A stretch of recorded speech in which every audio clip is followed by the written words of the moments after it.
하나님 감사합니다. 예수님 감사합니다. 성령님 감사합니다.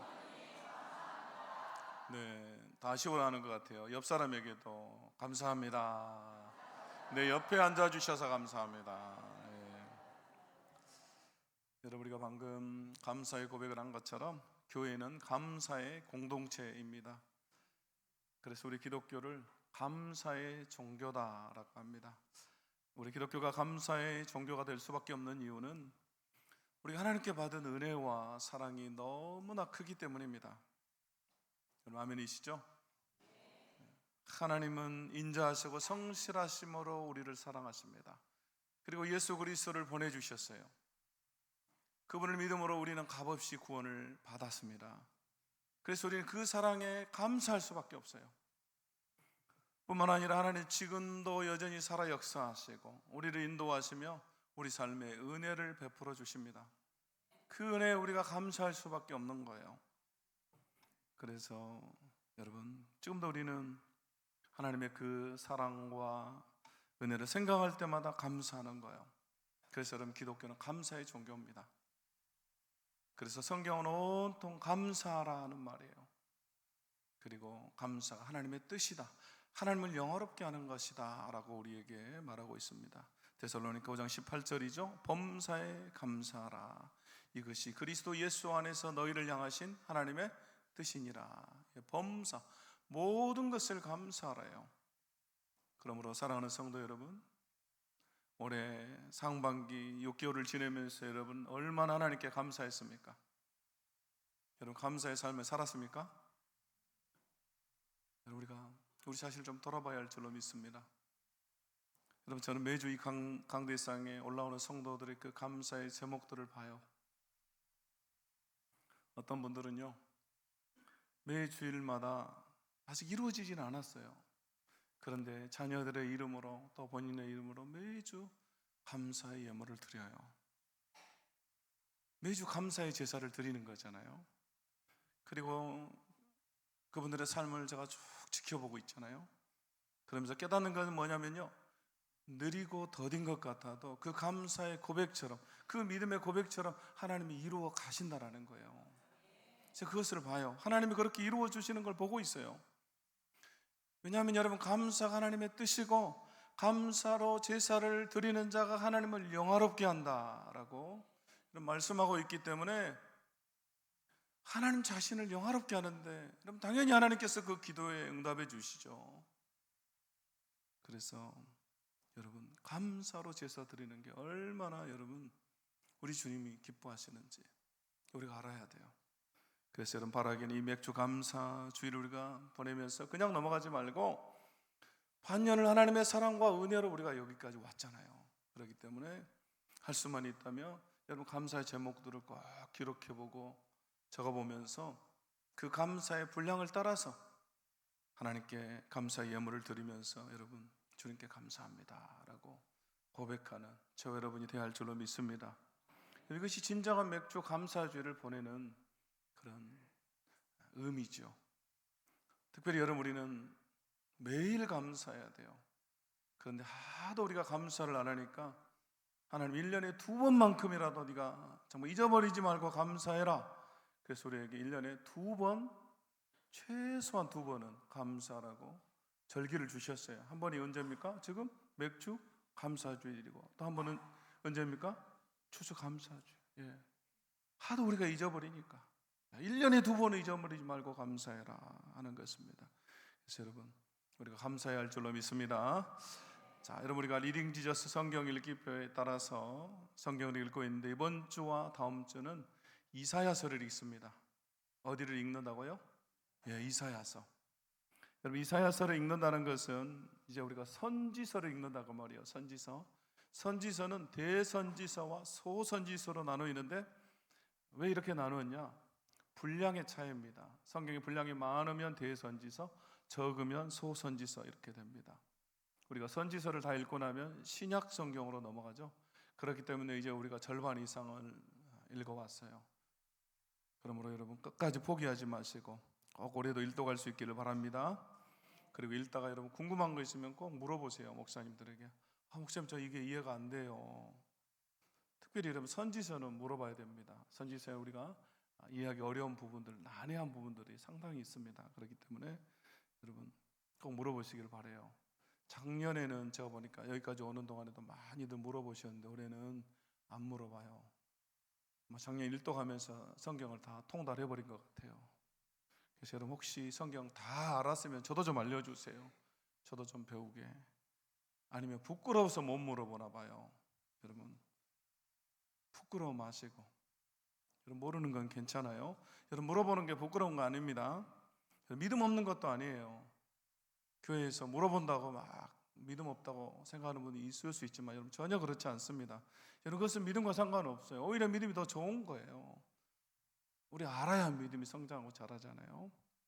그래서 여러분 꼭 물어봐야 돼요. 자, 우리 옆 사람에게 한번 얘기해 주세요. 부끄러워하지 말고 물어보세요.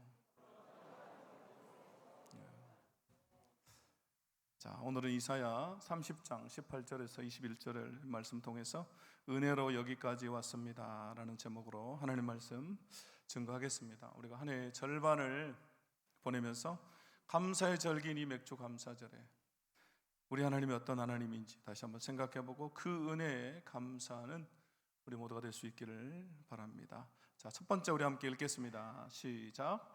하나님은 우리에게 은혜 베풀기를 기다리시는 분입니다. 아멘.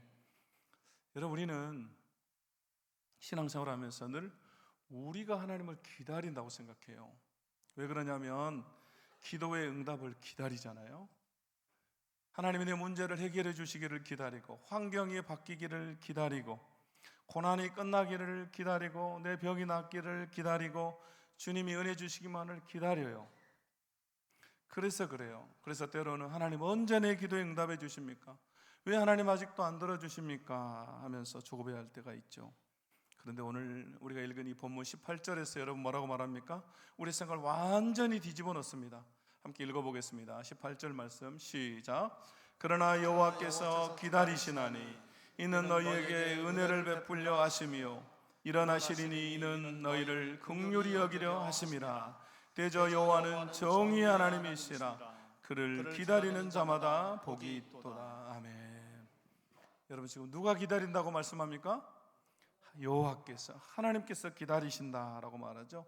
천지 만물을 창조하신 전능하신 하나님께서 부족하고 연약한 우리를 기다리신대요. 온 우주 만물을 다스리시는 하나님께서 실수 많고 넘어지기 쉬운 우리를 기다리신다라고 말씀하고 있습니다. 여러분 무엇을 위해 기다리고 계세요? 은혜 베풀기 위해서, 우리에게 은혜 주시려고 기다리신대요. 또 긍휼히 여기시려고. 일어나신다 그 말이죠. 기다리다가 일어나신대요. 그래서 우리에게 긍휼을 베푸신다라고 말씀하고 있습니다. 여러분 오늘 이 이사야 30장은요 사실 하나님의 백성인 유다가 하나님을 배신하는 내용이에요. 유다가 아수르라고 하는 강대국의 침략을 받자 너무나 두려워요. 그래서 하나님을 의지하지 않고 애굽을 의지합니다. 애굽에게 달려가서 나 좀 도와주세요. 아수르라고 하는 나라가 우리를 공격합니다. 좀 도와주세요 라고 애굽을 의지하는 거예요. 하나님을 의지해야 되는데. 여러분 우리도 어려움이 생기면 먼저 사람 찾아가잖아요. 나 좀 도와줘. 그런 것처럼 유다 백성이 그러고 있는 거예요. 그러면서 하나님 말씀 듣기를 싫어해요. 오늘 이사야 30장 10절 말씀에 그렇게 나옵니다. 그들이 선견자들에게 이르기를 선견하지 말라. 선지자들에게 이르기를 우리에게 바른 것을 보이지 말라. 우리에게 부드러운 말을 하라. 거짓된 것을 보이라. 지금 유다 백성들이 이렇게 말하는 거예요. 하나님께서 선지자를 통해서 바른 길로 가라고 권면하고 가르치는데 말하지 말래요. 그리고 우리에게 거짓말해라. 우리가 듣기 좋은 소리 해달라 그 말이에요. 내가 듣기 좋은 소리 좀 해라. 여러분 우리 아이들 키울 때 사춘기 되면 아이들이 그러잖아요. 엄마 아빠가 무슨 말만 해도 싫어하잖아요. 지금 이 유다가 사춘기 자녀 같아요. 우리 집의 막내도 고등학생인데 이게 사춘기가 왔나 봐요. 그래서 엄마가 이름만 불러도 짜증내요. 이름도 부르지 말라고 아침에. 엄마가 막 학교 가라고 부르면 이름 부르지 마세요. 다행이에요. 1부 때 저기 앉아 있어가지고 제가 누구라고 말을 안 했어요. 그럴 때 여러분 부모가 할 수 있는 일이 뭡니까? 기다리는 거잖아요. 기다리는 거. 우리 하나님도 마찬가지예요. 반항하고 말도 듣지 않고 하나님의 배신한 자기 백성들에게 내가 기다린다라고 말씀해요. 내가 기다리고 있다. 마치 누가복음 15장에 나오는 그 탕자의 비유에 나오는 아버지처럼 아들을 기다려요. 여러분 누가복음 15장에 나오는 그 탕자가 아버지에게 재산을 달라고 하잖아요. 아버지가 죽을 때 물려주는 재산이에요. 근데 미리 달라고 그래요. 여러분 그것은 아버지를 무시하는 거예요. 빨리 죽으라고. 죽으면 줄 재산을 나한테 주세요. 그 재산을 받아가지고 먼 나라로 가죠. 거기 서랑방탕하고 다 낭비하고 결국 돼지가 먹는 취업 열매도 누가 주지 않아서 먹을 수가 없어요. 비참한 인생이 됩니다. 그때 이 아들이 아버지를 생각하죠. 아버지의 집을 생각합니다. 그리고 돌아가요. 그런데 여러분 누가복음 15장에 보면요 20절에 그렇게 나옵니다. 우리가 같이 한번 읽어보겠습니다. 시작. 이에 일어나서 아버지께로 돌아가니라. 아직도 거리가 먼데 아버지가 그를 보고 측은히 여겨 달려가 목을 안고 입을 맞추니. 여러분 보십시오. 20절에 그렇게 나오죠. 아들이 아버지를 발견한 것이 아니라 여러분 누가 아들을 발견해요? 아버지가 먼저 발견해요. 아직도 거리가 먼데 아버지가 그를 보고. 여러분 결국 이게 무슨 말입니까? 아버지가 아들을 기다리고 있었다 그 말이죠. 날마다 아버지는 아들을 기다리는 거예요. 이처럼 우리 하나님 지금도 우리를 기다리고 계십니다.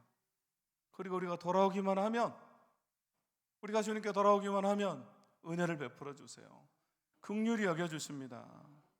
이것이 우리 주님의 마음이에요.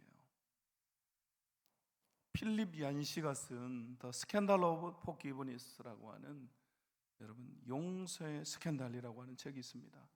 한국 책의 제목은 용서 은혜를 시험하는 자리라고 하는 책인데요. 여러분 이 책에 보면 한 소녀의 이야기가 나와요. 미국 미시간주 북부의 아름다운 체리 농장지대 이 트래버스 시티에 살던 소녀가 그 아버지의 잔소리가 싫어서 엄격한 부모 밑에서 자라요. 근데 부모의 그 잔소리가 싫어서요 집을 나가버립니다. 가출해요. 그리고 도시로 갑니다. 그곳에서 자신을 친절하게 대해주는 남자를 만나요.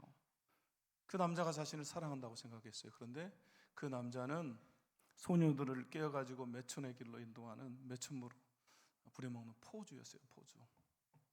소녀는 마약과 매춘을 하면서 잠시 자유와 쾌락을 맛봅니다. 하지만 몸이 병들어요.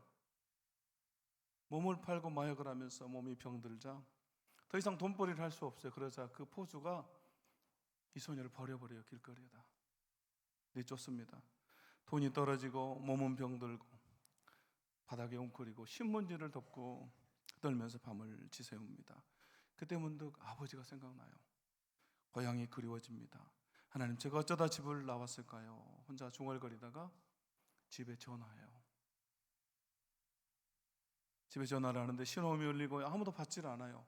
그래서 자동 응답기로 넘어갑니다. 소녀가 떨리는 목소리로 메시지를 남깁니다. 엄마 아빠 저예요. 제가 내일 자정쯤 트래버스 시티 터미널에 도착하는 버스를 탈 거예요. 혹시 저를 용서해 주신다면 터미널에 나와주세요. 만약 엄마 아빠가 안 계셔도 이해할게요. 그러면 그냥 내리지 않고 계속해서 캐나다까지 갈게요. 죄송해요. 이렇게 음성을 남겨요. 그리고 버스를 탑니다. 버스에서 소녀는 아빠를 만나면 무슨 말을 할까 계속해서 연습해요. 아빠 죄송해요. 잘못했어요. 아빠 잘못이 아니에요. 다 제 잘못이에요. 용서해 주세요. 수없이 연습해요. 그리고 버스가 고향 마을에 도착합니다. 소녀가 두려움에 떨면서 혹시라도 부모님이 안 나왔을까 봐 밖을 내다봐요. 그런데 터미널 안에 놀라운 광경이 펼쳐져요. 부모님뿐만 아니라 할아버지, 할머니, 삼촌, 이모, 사촌, 동생들까지 무려 40명이 나와서 기다리고 있는 거예요. 우스꽝스러운 파티 모자를 쓰고 악기를 불면서 터미널 벽에다가는 혹시라도 이 딸이 보지 못할까 봐서 환영한다라고 하는 컴퓨터로 출력한 현수막으로 덮어놓고 기다리고 있어요. 그 환영 인파 속에 아빠가 다가오자 소녀가 아빠에게 말합니다. 아빠 죄송해요. 그때 아빠가 그 입을 막습니다. 그리고는 이러고 있을 때가 아니야. 용서를 빌고 있을 시간이 없어. 파티에 늦을라. 집에 잔치가 준비되어 있거든. 그러면서 딸을 데리고 가요. 여러분, 이것이 기다리는 아버지의 마음입니다. 주님 우리에게 은혜 베푸시기 위해서 긍휼히 여겨주시기 위해 지금도 기다리고 계세요. 여러분, 이것이 은혜죠. 은혜. 이 주님의 기다림 때문에 우리가 살아있는 거예요. 그것이 우리를 살립니다. 그래서 지금도 여러분 우리가 이 자리에 있는 것입니다. 그 기다림 때문에. 그리고 올해도 여기까지 온 거예요. 그러므로 우리를 기다리시는 하나님, 그 하나님 우리가 다시 한번 묵상하면서 그 하나님의 기다리심을 알고 오늘 말씀 18절의 마지막에 기다리는 자가 다시 복이 있다 그렇게 말씀하죠. 하나님이 우리를 기다린다는 것을 알고 이제 내가 하나님을 기다리는 거예요. 하나님께 나아간다 그 말이죠. 그런 자가 복이 있습니다. 하나님께로 나아가는 우리 모두가 되어야 할 줄로 믿습니다. 두 번째 우리 함께 읽겠습니다. 시작. 하나님은 우리의 기도를 들으시고 응답하시는 분입니다. 아멘. 여러분 무엇이 은혜입니까? 여러분 하나님 내 기도를 들으신다는 것이 은혜예요. 하나님이 내 부르짖음에 응답하신다는 것이 은혜입니다. 오늘 19절에 보면 그렇게 나오죠. 같이 함께 읽겠습니다. 시작. 시온에 거주하며 예루살렘에 거주하는 백성아 너는 다시 통곡하지 아니할 것이나 그가 내 부르짖는 소리로 말미암아 내게 은혜를 베푸시되 그가 들으실 때 내게 응답하시리라. 아멘. 여러분 우리가 인생을 살면서 수도 없이 통곡하고 눈물을 흘립니다. 여러분 올 한 해도 1월 1일부터 지금까지 오면서 여러분 얼마나 많은 눈물을 흘리셨습니까? 우리가 남몰래 흘린 눈물이 있잖아요. 사업 때문에, 또 일 때문에, 자녀들 때문에, 건강 때문에, 각종 문제 때문에. 여러분도 다 눈물 흘리시죠? 눈물 안 흘립니까? 여러분 피도 눈물도 없습니까? 예. 부끄러워서 그래요. 부끄러워서. 예. 제가 여러분 다 알고 있습니다. 여러분 멀리 우니까. 우리 성도 중에 그런 분도 있더라고요. 목사님 올해 너무 힘들어서 죽으려고 했어요. 그런 분도 있어요. 얼마나 힘들면 여러분 그런 생각을 하겠어요. 근데 믿음으로 예수 믿기 때문에 그럴 수도 없잖아요. 그래서 또 힘내서 살아가는 분들도 있습니다. 다 남몰래 흘리는 눈물이 있어요. 그래서 인생은 여러분 멀리서 보면 희극이지만 가까이서 보면 다 비극이다 그러잖아요. 그럼 저도 울 것 같습니까? 안 울 것 같습니까? 네, 저도 잘 울어요. 작년에도 많이 울었어요. 부모님 두 분 돌아가셨고 또 교회 일 때문에도 울고 작년하고 올해 아픈 성도들이 또 이렇게 많은지 그것 때문에도 많이 울고 또 최근에도 울었어요. 여러분 저는 이렇게 눈물이 많습니다. 보시 등치가 크잖아요. 이거 다 물통이에요. 물통.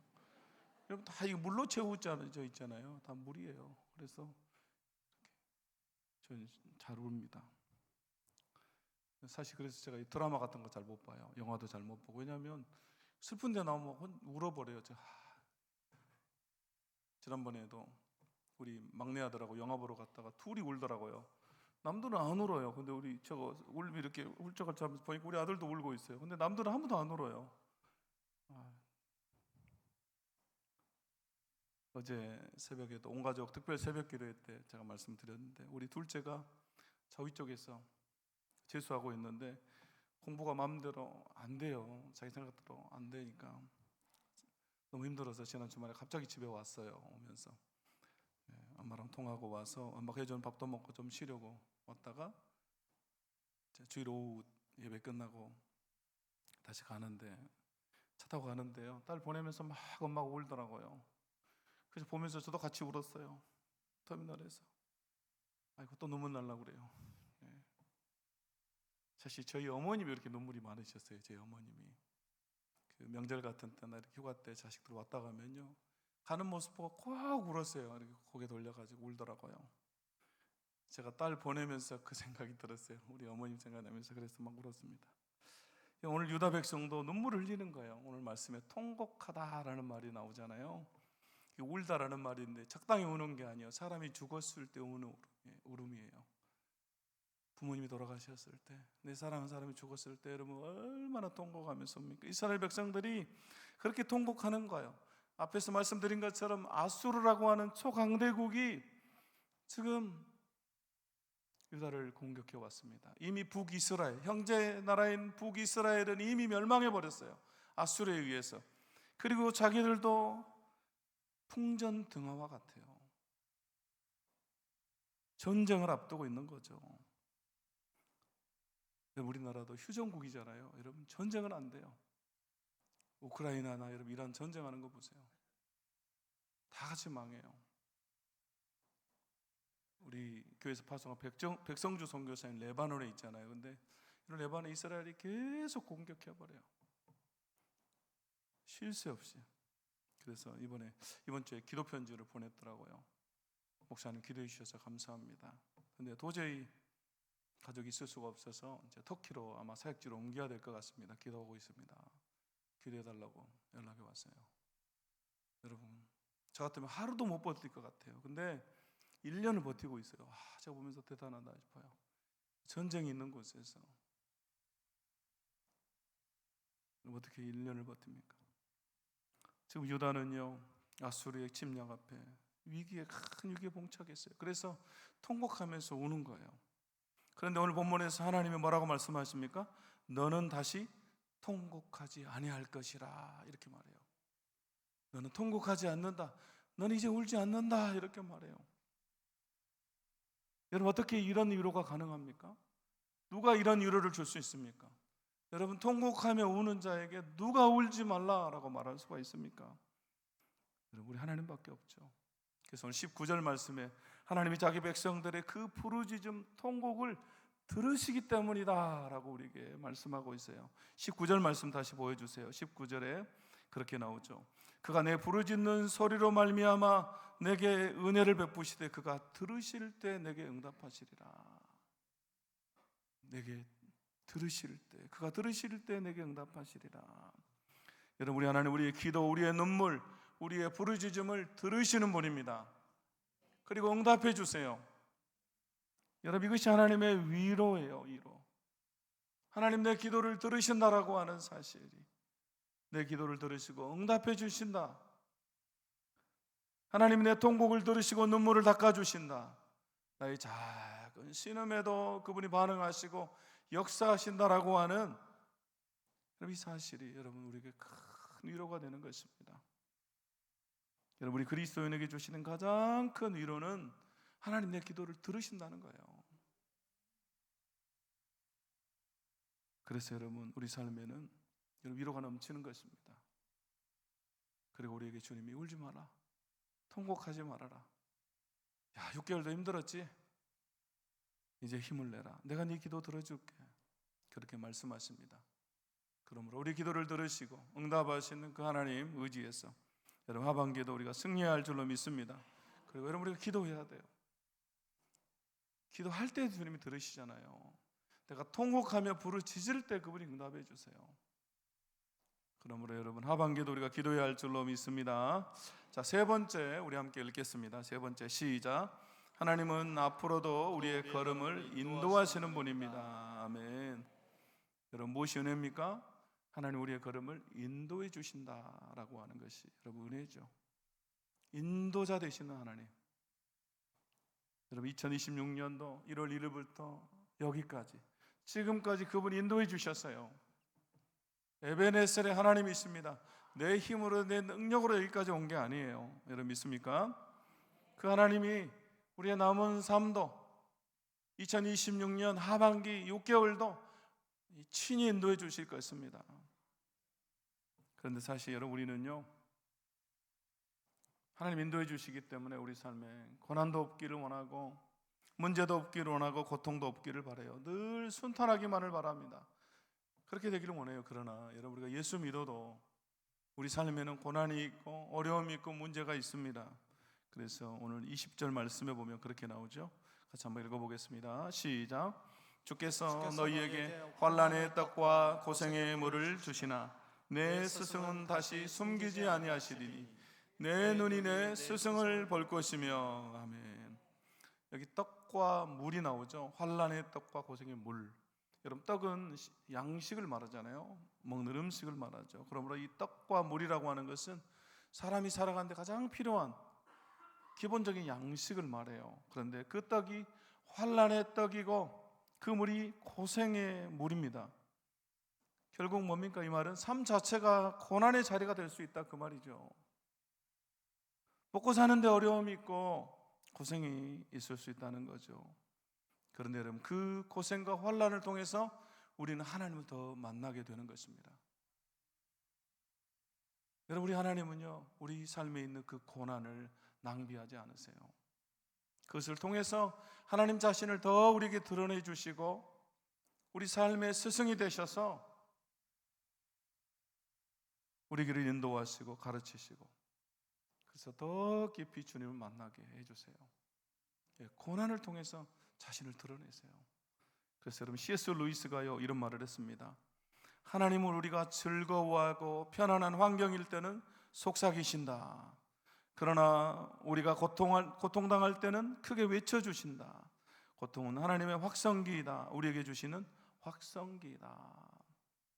우리 고난당하고 어려움이 있을 때 하나님께 크게 외쳐주세요. 하나님 계시다는 거 알게 하기 위해서, 확성기처럼.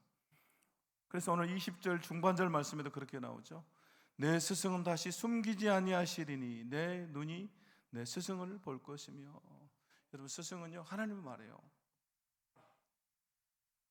내 스승은 다시 숨기지 아니하시리니, 네가 고난당하고 어려울 때 나를 숨기지 않겠다 그 말이에요.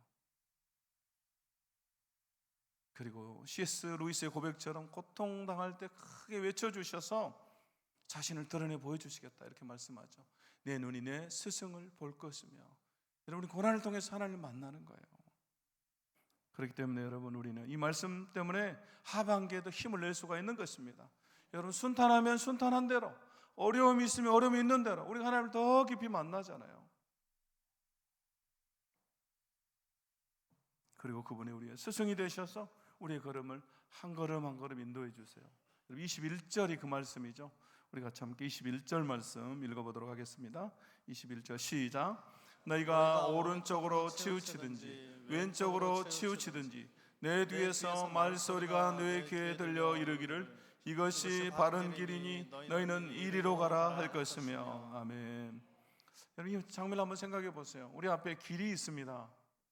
그런데 우리는 그 길을 가면서 오른쪽으로도 치우치고 왼쪽으로도 치우치고 어느 길이 맞는지 모르기 때문에 이쪽으로도 갔다가 저쪽으로도 갔다가 헤매요. 갈팡질팡해요. 우리 인생이 그러잖아요. 그때 여러분, 내 뒤에서 말소리가 들린대요. 내 뒤에서 말소리가 내 귀에 들려 이르기를. 여러분, 내 뒤에서 말소리가 들린다. 여러분, 이게 무슨 말입니까? 스승이 가까이 있다 그 말이에요. 아주 가까이서 내 귀에 들리게 말해준다 그 말이에요. 야, 우리가 잘못 가면 야, 그쪽 길이 아니야, 이쪽이 바른 길이야, 이쪽으로 와 라고 우리가 말해주세요. 스승이기 때문에 우리를 가르치시는 거예요. 그래, 그 길이 맞아, 그 길로 계속 가.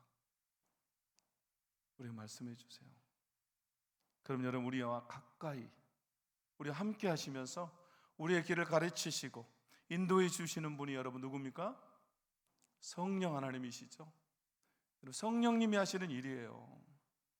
그분은 우리 안에 계십니다. 여러분, 우리 안에 계셔요. 그렇기 때문에 그 누구보다도 가깝잖아요. 남편과 아내보다도 더 가까워요. 내 안에 계신다니까요, 성령님께서. 여러분 믿으시죠?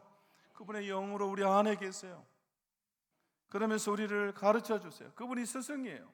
그래서 요한복음 14장 26절 말씀에 보혜사 곧 아버지께서 내 이름으로 보내실 성령, 그가 너희에게 모든 것을 가르치고 내가 너희에게 말한 모든 것을 생각나게 하시리라. 우리를 가르치신대요.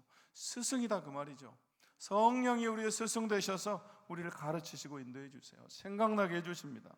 또 요한복음 16장 13절 말씀 우리 함께 읽겠습니다. 시작. 그러나 진리의 성령이 오시며 그가 너희를 모든 진리 가운데로 인도하시리니 그가 스스로 말하지 않고 오직 들은 것을 말하며 장래일을 너희에게 알리시리라. 아멘. 성령님이 하시는 일이 우리를 인도하는 일이에요. 그리고 장래일에 대해서 우리에게 알려주신다라고 말씀하고 있습니다. 결국 이 시대에 우리의 걸음을 인도해 주시는 분이 성령님이십니다. 그분이 스승이 되셔서 저와 여러분에게 인도해 주세요. 여러분, 우리는 앞으로의 길을 알지 못해요. 우리 하반기에 내 삶에 어떤 길이 펼쳐질지 우리 알지 못합니다. 우리가 많은 계획을 세우지만 여러분, 내 뜻대로 된다고 여러분 어떻게 보장할 수가 있습니까? 그러나 여러분, 우리는 알지 못하지만 스승 되신 성령께서 우리를 가르치시고 인도해 주시겠다, 장래일을 알려주겠다라고 말씀해요. 우리가 잘못 가면 그분 우리에게 이쪽 길이다라고 말씀해 주시겠다라고 성경이 그렇게 말하잖아요. 그러므로 여러분, 우리는 하반기에도 성령 하나님과 동행해야 할 줄로 믿습니다. 그러므로 여러분, 우리가 이 맥주 감사 주일을 보내면서 우리가 다짐해야 될 것은 하반기에도 주님 내 생각 내 뜻을 좀 내려놓고 세상의 소리를 앞세우는 것이 아니라 성령님의 소리에 민감해서 성령님과 동행하겠습니다, 주님의 음성을 들으면서 이 길을 가겠습니다 라고 우리가 다짐해야 할 줄로 믿습니다. 그래야 여러분 우리 삶이 평탄한 거예요. 설령 어려움이 온다 할지라도 그분이 우리 인도해 주시잖아요. 그러므로 다시 한번 이 말씀 기억하면서 여러분 하반기에도 승리한 우리가 되어야 할 줄로 믿습니다. 이제 말씀 마칩니다. 여러분, 세 가지로 말씀드렸습니다. 우리가 맥주 감사주의를 지키고 있는데요, 우리 6개월을 돌아보면 여러분 모든 것이 은혜였습니다. 내가 잘해서 여기까지 온 것도 아니고, 내가 강해서 여기까지 온 것도 아니고, 내가 지혜로워서 여기까지 온 것도 아닙니다. 하나님 우리를 기다려 주셨고 우리에게 은혜를 베풀어 주셨기 때문에 우리가 여기에 있는 것입니다. 또 하나님 우리 기도를 들어주셨고 여기까지 우리 걸음을 인도해 주셨기 때문에 우리가 여기에 있는 거예요. 그러므로 하반기 6달도 여전히 우리를 기다려 주시고 은혜를 베푸시며 우리 기도를 들으시고 응답하시는, 우리의 걸음을 인도하시는 그 주님과 함께하는 우리 삶이 되어야 할 줄로 믿습니다. 이 말씀 기억하면서 우리 함께 찬양하겠습니다.